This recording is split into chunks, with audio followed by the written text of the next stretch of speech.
At 06:42 a.m., the runway looked more like a swamp than a strip of war. Mud splashed against the nose wheels as the overloaded B-25 Mitchell rumbled forward, engines screaming beyond tolerances the manual had never dared list. 2,300 pounds over the limit, patched flaps shuddering, the bomber clawed for speed while ground crews dove into revetments. Black smoke poured from a fuel-rich mixture designed for one thing only: escape. In the left seat, Major Reynolds gripped the throttle so hard his nails cut crescent marks into his palms. Beside him, the co-pilot counted seconds aloud, voice trembling between prayer and calculation. Outside, anti-air shells blossomed like dark flowers over the tree line, each one announcing that the Japanese artillery had found range. The Mitchell hit a ditch near the runway's end, leapt, slammed down, and surged again. The tail gunner swore. The navigator's pencil rolled off the map table. Reynolds ignored everything, except the jitter in the yoke, a signal of wings bending under stress. At 110 knots, the bomber should have lifted, but soggy air and surplus metal turned physics into an argument. He kept the nose down, built speed, felt the vibration crest into harmony, then pulled. For one breathless instant, gravity refused. The landing gear thudded free of Earth's grasp just before the base perimeter fence flashed beneath. The Mitchell clawed upward through tropical haze, engines howling, trees shrinking into green static. Sweat blurred Reynolds' eyes, oil streaked the canopy, crew voices filled intercom static, half celebration, half disbelief. Below, the engineers who had called this aircraft impossible stood frozen, watching it climb where mathematics said it would die. The bomber carried more steel than its frame was designed for. Side-mounted 50 caliber guns, belly packs of extra ordnance, a makeshift cannon that had buckled thinner fuselages in tests. Yet it was flying, trembling but defiant, streaking east toward a horizon thick with enemy convoys. Inside the cockpit, Reynolds leveled off, trimmed the engines, and glanced at the impossible machine around him. The gauges stabilized. The crew exhaled. The war waited below. And as the first sunlight struck the wings, a single thought cut through the engine thunder. How had a bomber built for 2,000 pounds of ordnance become a ship killer? 4 months earlier, the same aircraft sat in pieces inside a tin-roof maintenance shed on an island whose map label was already smudged by humidity. Engineers stalked around it like funeral directors, reciting load charts and failure statistics. The B-25's frame, they insisted, couldn't bear another ounce of weight. Anything more than 2 tons of ordnance would twist longerons, shear rivets, rip wings. Major Reynolds listened, expression calm, one boot planted on an ammo crate that doubled as his drafting table. He'd heard the verdict too many times: impossible, dangerous, waste of materials. He sketched a crude diagram anyway.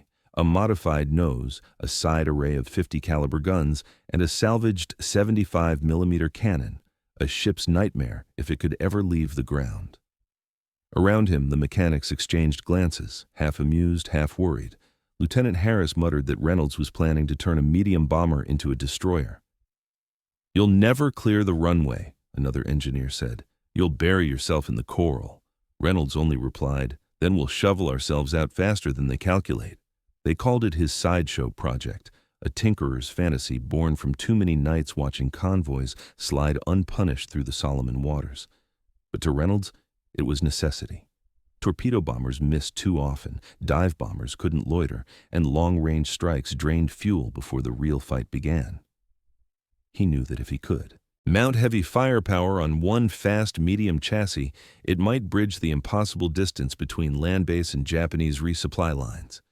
Still, the skepticism thickened. Reports rose to headquarters. Memos returned stamped non-standard modification, deny. Even the quartermaster refused to release extra brackets without a signed requisition. Reynolds scavenged parts from wrecked planes instead: gun mounts, hydraulic lines, even a cracked cannon sleeve someone had written off as scrap. Every success drew another reprimand. Every reprimand proved he was on the right track. By the 3rd week, the shed echoed not with arguments but the hard music of hammers and blowtorches. Rivet guns barked, sparks danced. Yet outside, engineers still shook their heads, calling the project a suicide note in aluminum. Their laughter carried through thin walls, until the night the prototype's silhouette rose under floodlights and turned skepticism into silence. By late 1943, the EVA Southwest Pacific was a chessboard of hunger and exhaustion. Japanese forces, stretched thin across thousands of miles, depended on narrow maritime arteries threading through the Bismarck Sea. In darkness, convoys slipped between islands like beads on a string, fuel drums lashed to deck rails, crates of ammunition piled where lifeboats once hung. American air power should have been an iron curtain, yet the curtain had holes. Torpedo bombers outran their range, medium bombers scattered payloads in useless patterns, fighters couldn't carry enough to matter. Each failed raid meant another week of Japanese guns supplied and roaring. On New Guinea's coast, the war pressed close enough to taste: salt, oil, jungle rot, diesel residue thick as syrup. Every dusk brought flashes from distant ships, supply lines that mocked Allied control. Pilots watched helplessly from craters still warm with spent shell casings. They called the region the Ghost Front because the enemy seemed untouchable, vanishing into weather systems and night. Headquarters wanted numbers, not excuses. Reports filled with percentages, mission success rates, bomb dispersion, fuel loss. But numbers didn't choke the smell of burning aviation fuel when another squadron failed to return. Mechanic Corps worked 40-hour stints patching holes the size of fists in aircraft that brought back nothing but photographs of empty sea. To the men on the ground, the war had condensed into a single equation. For every Japanese ship that reached its harbor, 10 more soldiers would stand against the next Allied landing. The math was suffocating. It framed every breakfast of powdered eggs, every late-night joke cut short by incoming sirens. Major Reynolds studied those convoys from a bluff overlooking the coast, binoculars fogged by sweat. He could see their formation habits, their timing, the way escort destroyers positioned themselves. What he saw angered and fascinated him in equal measure. The Japanese relied on courage, yes, but mainly on the predictable limits of American design. They knew how much a B-25 could carry, how fast a Lightning could turn, how long a torpedo bomber could loiter before empty tanks forced retreat. They had measured American possibility with ruler and compass and left no margin for surprise. Reynolds decided that margin was going to be his weapon. Before the war, Reynolds repaired crop dusters on a prairie field that smelled of wheat and gasoline. Small engines, cold mornings, hands numb from wind, work that taught him to trust machinery's hidden forgiveness. In 1940, he joined the Army Air Corps and traded barns for hangers, spanners for torque wrenches stamped U.S., but he carried the same habit. When told, "Don't touch it," he touched it anyway. His instructors called him resourceful, his commanders called him troublesome. Both were right. By 1943, 31 years old and prematurely gray at the Kyoto Temples, Reynolds had flown 50 combat missions across Coral and Cloud. He'd seen B-25s limp home on one engine, watched friends vanish into the sea because doctrine forbade them to improvise.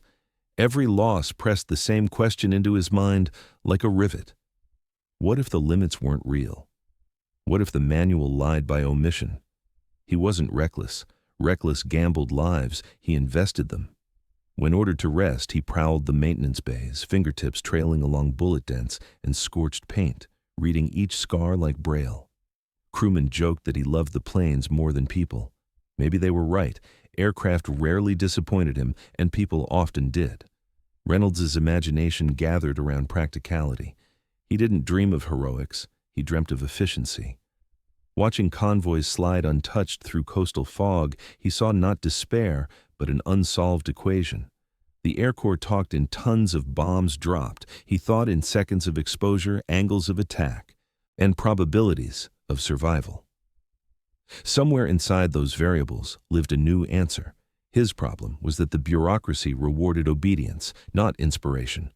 Requisitions drowned in paperwork, proposals vanished under red pencil lines. Still, he kept sketching, scrawling ideas on ration envelopes, tissue paper, even the back of supply receipts. The key, he believed, was concentration of fire. A single bomber equipped to punch horizontally at sea level could outmatch a squadron scattering bombs from altitude. The concept existed only in his notebook, but in that notebook lay the beginnings of heresy. When his commanding officer warned that inventors didn't last long in combat zones, Reynolds smiled. Then I'd better survive long enough to prove them wrong. It was said with the same quiet certainty with which he tightened bolts, steady, patient, defiant. Sewing doubt into uniform seams, he prepared to challenge the geometry of flight itself. The first sketch came from desperation, penciled on the back of a maintenance log stained with engine oil. Reynolds drew a side profile of the B-25, then overlaid rectangles showing where 650 caliber barrels might sit if the window ports were widened. Beneath it, he traced a single line forward, labeling it 75 cylinder. The daring stroke looked almost childish, yet every man huddled around the crate understood its ambition, to turn a medium bomber into a flying broadside. They began scavenging under floodlights. From a dismantled tank, they pulled the cannon. From wrecked Mitchells, they stole hydraulic pumps, ammunition belts, spare armor plating. Each part was cataloged nowhere. Regulations said these materials didn't exist. By day, the crew patched official aircraft. By night, they labored in the mud, cutting aluminum sheets and grinding mounts. Sparks showered like dull fireworks, the smell of ozone layered over kerosene. Mosquitoes fed on every uncovered patch of skin, but no one swatted. Every clang of hammer or hiss of welder bound them tighter to secrecy. The first obstacle was recoil. Even one cannon shot could rip the plane apart. Reynolds studied recoil cylinders from artillery pieces, disassembled them until his hands were black with grease. He improvised dampers using scavenged rubber bushings and aircraft shock struts. When the assembly finally slid into place, sitting awkwardly in the bomb bay like some prehistoric animal, everyone stepped back in silence. "Looks mean," a mechanic whispered. Reynolds only said, "It has to be." They reinforced bulkheads, rerouted cables, and carved differentials from scrap steel plate until rivet holes outnumbered original ones. Each adjustment invited new problems, shifted weight, altered balance, dragged lift. He logged every change meticulously in a notebook labeled "Routine Maintenance," a camouflage title protecting truth from auditors. Outside the shed, rain drummed steadily, washing metal filings into trenches that glinted like scattered mercury. When dawn found them, sleep came, standing up against tool racks. The modification was crude, ugly even, but it embodied something the blueprint back in California never could: desperation married to imagination. By the end of that third week, the machine looked monstrous, snub-nosed, overarmed, belly-heavy with ammunition feeds, but alive. The men wiped oil from their eyes and waited for orders that would never officially come. Reynolds closed the notebook, drew one firm line beneath the day's entry, and said quietly, "Tonight, we see if the impossible breathes." The rain stopped before midnight, leaving the air thick as syrup. Floodlights winked out one by one until only the silhouette of the modified B-25 glowed under a pale half-moon. Reynolds paced around it with a flashlight, beam tracing the seams he'd riveted himself. Every vibration on the ground felt amplified in his chest. The logbook said nothing about this flight.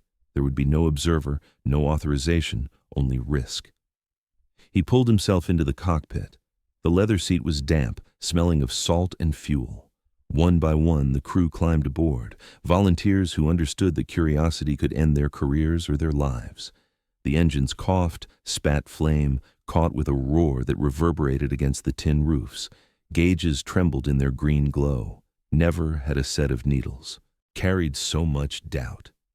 Reynolds eased the throttles forward. The bomber shuddered, propellers biting into humid darkness. Mud sprayed behind like surf. Around the base, tents stirred. Someone shouted that they were thieves stealing a plane. Maybe they were. The nose lifted prematurely, that new cannon throwing weight forward like an unseen passenger. Reynolds corrected, jaw tight, keeping her level until speed bled into lift. Tires left Earth in reluctant inches. For 10 seconds, gravity argued its case. Then the argument ended. The Mitchell climbed, rivets sang, wings flexed. No catastrophic groan answered them. The radio stayed silent. This was their secret hymn to defiance. At 500 feet, Reynolds tested the controls. The heavier nose fought inertia but obeyed, lateral roll sluggish but stable, recoil braces holding under vibration. The crew whooped, quietly at first, then louder. He banked out over the black ocean, practiced strafing motions, sighted an imaginary convoy through the gun sight. Pulling the trigger was forbidden, yet the temptation coiled in every nerve. He resisted, throttled back, and brought the plane home low over the treetops. Landing lights stayed off. When tires kissed the runway and stayed intact, a collective sigh filled the fuselage. No cheers greeted them. The airfield slept unaware that an unapproved miracle had just touched down. Reynolds shut the engines, darkness swallowing the prop arcs. Metal ticked as it cooled. Mosquitoes returned. Someone said, "It flew." Reynolds shook his head. "It survived. Tomorrow we see if it fights." 2 days later, before dawn had erased the stars, a runner arrived from headquarters clutching a thin envelope soaked in palm dew. The orders inside were blunt. Enemy convoy sighted west of the Huon Gulf. Immediate strike. Nearest assets respond. Every operational bomber was grounded for maintenance or scattered across secondary fields. What remained was Reynolds's unregistered prototype and a handful of pilots, half awake from night patrol. When the duty officer read the list aloud, his voice faltered at the bottom line. Unverified aircraft modification. Denied flight clearance. Silence filled the command tent while phones rang somewhere far away. The colonel's gaze drifted toward Reynolds, who stood by the doorway, uniform unbuttoned, eyes bloodshot but steady. "If it can fly," the colonel said at last, "send it." Within minutes, the gunship was being fueled in darkness. Crewmen argued whether to strip ammunition or keep full load. Reynolds decided full. He hadn't built a myth to deliver half measures. Mechanics loaded drums of .50 caliber rounds in the precious few 75mm shells salvaged from tank stores. Each weighed like consequence. The crew gathered beneath the wing, 10 silhouettes rimmed by lantern light. They knew this was no test. Once the engines turned, success or death would write the after-action report. Sergeant Collins, tail gunner, drew a quick cross in the mud and stepped over it. "Superstition never hurts," he said. Reynolds answered, "Neither does precision." As engines spooled up, the control tower issued no clearance and gave no acknowledgement. Static hummed. Somewhere a sentry muttered that regulations were being murdered tonight. No one cared. The propellers blurred, washing the runway in shredded mist. The bomber rumbled forward heavier than sin, yet eager, as if the metal itself desired absolution. From the hilltop, officers watched the takeoff flare bloom, swallowed instantly by low cloud. A tremor shook the airfield as the overloaded plane clawed into climbing darkness. The colonel whispered to no one, "God help the Japanese if that contraption holds together." Over the sea, Reynolds adjusted trim and opened intercom. "This isn't an experiment anymore," he told them. "This is history on a credit." His voice became the pulse that carried them into combat, toward a convoy unaware that the impossible was already on its way. Dawn broke over the Huon Gulf like a flare soaked in smoke. Below, 12 Japanese transports crept along the coastline, guarded by 4 escort destroyers. From 10,000 feet, the ships looked harmless, geometric shapes leaving braided wakes in gray water, but every American who had ever flown that route knew how quickly those wakes could turn lethal. Reynolds throttled down, letting the prototype slide beneath the clouds until spray glittered against its belly. His gunners checked belts. The cannon loader kissed a shell for luck. When the first run began, Japanese lookouts had barely finished breakfast. The bomber came in low, engines drumming between the waves. Reynolds fired the 75mm. One thunderclap in recoil that felt like a giant's heartbeat through the fuselage. The shell struck the lead freighter amidship. It erupted in a plume of black oil and orange flame that seemed to lift the sea itself. "Hit confirmed," someone yelled, but Reynolds was already banking, lining up for the next target. They struck again that afternoon, coordinating with P-40 fighters providing top cover. The side guns churned, slicing decks into splinters. Every pass smeared heat and smoke, each ricochet lighting another corner of the horizon. By nightfall, 4 ships burned like candles drifting toward the equator. Reynolds set course for base only when ammunition counters flashed empty. Fuel split evenly between hope and fumes. Day 2 began before sunrise. Mechanic crews had worked through the night reloading, patching holes, washing blood from the gun barrels. When Reynolds took off again, journalists watching from another strip wrote later that the bomber seemed to leap forward, as if remembering where it left off. By midday, another 5 Japanese ships lay crippled or sunk. Pilots flying alongside called her the Dragon. The name stuck, whispered over radios with disbelief. On the third morning, the Japanese escorts tried to bait them, zigzagging, drawing them toward flat concentration. Reynolds anticipated the trap, split altitude, and attacked from a blind sector. Heavy shells missed by meters, his cannon didn't. 2 destroyers exploded almost simultaneously, their smoke pillars merging into one wounded column. Silence followed, broken only by static and the slow exhale of overwhelmed crewmen. 12 enemy vessels in 72 hours. No one had seen anything like it. When they returned, the bomber's paint was scorched, the cannon mount cracked, and one prop blade pocked by shrapnel. But it had survived, an impossible contraption turned decisive weapon. The engineers had their data, the Navy had its revenge, and Reynolds had the grim satisfaction of proving that innovation could burn as bright as fire. Word of the 3-day rampage spread faster than the flames it had left on the water. In makeshift mess halls from Port Moresby to Brisbane, pilots argued over details, how a single B-25 could cut through destroyer screens, whether the tails of a tank cannon strapped inside its nose were myth. The brass wanted paperwork, intelligence officers wanted confirmation, everyone else wanted a look. Photographs surfaced first, grainy silhouettes of the bomber banking over burning ships, sunlight glinting off the strange rectangular openings on its flanks. Engineers at 5th Air Force headquarters stared at the prints speechless. What they saw shouldn't have been airborne. Meanwhile, Japanese interception reports reached Rabaul. Pilots described a monster bomber whose guns raked sideways, faster than anti-aircraft crews could realign. Naval analysts accused the airmen of exaggeration until convoy manifests confirmed catastrophic losses. On September 5th, a telegraph from the 11th Air Fleet admitted, unidentified twin-engine heavy aircraft inflicted severe damage, countermeasures under review. For the first time since early 1942, Japanese commanders introduced new defensive spacing for convoys solely because of a single plane. Among Allied units, the mood shifted from disbelief to imitation. Crews at Tobera and Nadzab began reinforcing airframes, experimenting with nose-mounted autocannon, widening side ports. Mechanics whispered of Reynolds's method, passing sketches folded inside ration envelopes. What had started as an act of desperation now drafted a blueprint for a new doctrine: concentrated low-altitude firepower replacing scatter-pattern bombing. At Wright Field, Lockheed and North American engineers pored over combat cables mentioning serial number 43-2117. They ran load simulations, expecting collapse at 2.4 G. Instead, the data held, barely. "We never calculated for courage," one engineer muttered, and someone in the room quietly wrote, "Field modification evaluation, urgent." Back at the island, Reynolds's crew returned to finds of their own, medals going to others, telegrams asking for technical clarification, but no orders for grounding. Headquarters didn't congratulate them, it simply began requisitioning more cannons. Unofficially, the machine had rewritten the math of coastal warfare.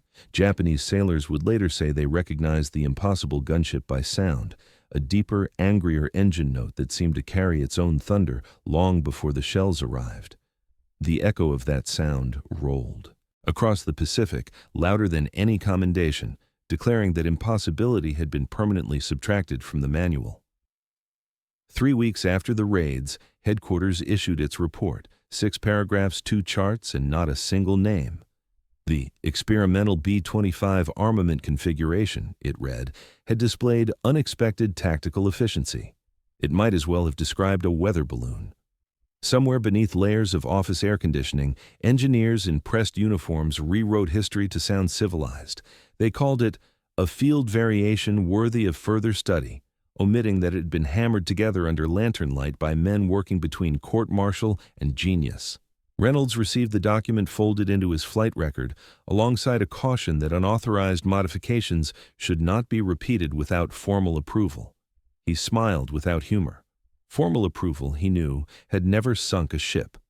The colonel congratulated him, privately yet warned that too much attention could backfire. Bureaucracy eats its own first, so the crew accepted silence as reward. They handed out their remaining ammunition to neighboring squadrons and returned to routine patrols where nothing ever happened. When war correspondents arrived, the official story had already turned immaculate. Photographers posed beside an unmodified B-25, painted to stand in for the mysterious Gunship. Press captions credited the design to a stateside development office that had never smelled engine fuel in the tropics. Newspapers hailed the engineers for their forward-looking firepower concept. Reynolds clipped one article, stared at the institutional modesty it demanded, then filed it under nonsense. Classified. The stolen cannon was eventually reclaimed for testing. Replacement parts never arrived. The original crew dispersed, 2 reassigned to transport duty, 1 hospitalized for exhaustion, another transferred without explanation. Their nicknames faded from log sheets, erased by new typing ribbons. Only the machine's frame retained scars, rows of rivets telling a story metal refused to forget. To a few men in faraway offices, the incident became a statistic buried among budgets. To those who had lived it, it remained a quiet rebellion, the night they changed the war and signed no witness statement. On clear evenings, Reynolds would sit outside the hangar, watching conventional bombers trace orderly circuits overhead, and think how neatly the world preferred its heroes filed. Then he'd whisper to himself, "Paperwork wins battles only on paper." The idea refused to die. Within months, requisition forms began circulating through procurement channels, citing lessons learned from field adaptations in the Southwest Pacific. The language was antiseptic, but the intent clear. Copy what Reynolds had built. New B-25 models rolled off the lines with factory-installed side guns and improved recoil systems. The Air Force called it standardization. In truth, it was confession disguised as progress. In the Philippines, pilots of the A-26 Invader studied the diagrams, nodding at the strange familiarity of the layout. A generation later, engineers mounting Gatling barrels on C-47s over Vietnam cited those same field notes, tracing ancestry back to the unofficial gunship. The lineage formed quietly, bridging continents and decades, its DNA running through the bolts of every aircraft that could fire sideways while flying level. Reynolds never asked for acknowledgement. He'd returned home thin, a veteran among thousands, content fixing farm machinery again. Reporters sought him out once the new gunships made headlines. He agreed to one interview, answering every question with brevity. "Necessity isn't invention," he said. "It's survival with a deadline." The journalist called it the quote of the year. Reynolds called it common sense. When he retired, his tools hung orderly as medals. Beneath them sat a photograph of that battered B-25, its nose still scorched, crew grinning in disbelief beside it. Visitors rarely noticed, assuming it a souvenir. Only Reynolds's grandson knew the truth, for he'd grown up on stories whispered between chores, how stubbornness outflew mathematics, how teamwork could bend metal and destiny alike. At air shows decades later, veterans would watch modern gunships thunder across the sky and exchange quiet smiles. Old Red had the right idea, one would say, and though most had long forgotten his name, the echo of his audacity still followed the contrails. Some legacies are loud, written in parades and proclamations. Others hum forever in the steady growl of engines, born from refusal to give up. In a museum hangar outside Dayton, Ohio, a fragment of olive-drab fuselage rests behind glass. Visitors hurry past on their way to sleeker jets, never realizing that the pitted aluminum once carried a cannon and the will of a crew who defied arithmetic. Beneath the display, a placard reads, B-25 variant, origin unknown. No story, no names, just quiet metal with secrets pressed into every rivet. Yet, history remembers in echoes, not plaques. Somewhere high over the Pacific, The first whisper of the gunship still rides the wind, the sound of two engines forcing the world to make room for possibility. Each retelling keeps that vibration alive, the truth that courage sometimes hides beneath grease and exhaustion, that invention doesn't wait for permission. Reynolds and his crew proved that ingenuity could be as decisive as firepower. When you watch footage of modern aircraft cutting luminous lines through night skies, remember that it began on a muddy island runway where skeptics laughed and one pilot refused to listen. The impossible simply took off. Every like, every share, every quiet moment spent. Recalling such stories keeps them flying. Tell someone where you're watching from. Mention whose portrait hangs in your family hallway. Reclaim the link between imagination and duty. Because memory, like flight, depends on lift. And as long as you're here, eyes bright with curiosity, the impossible will never touch the ground again.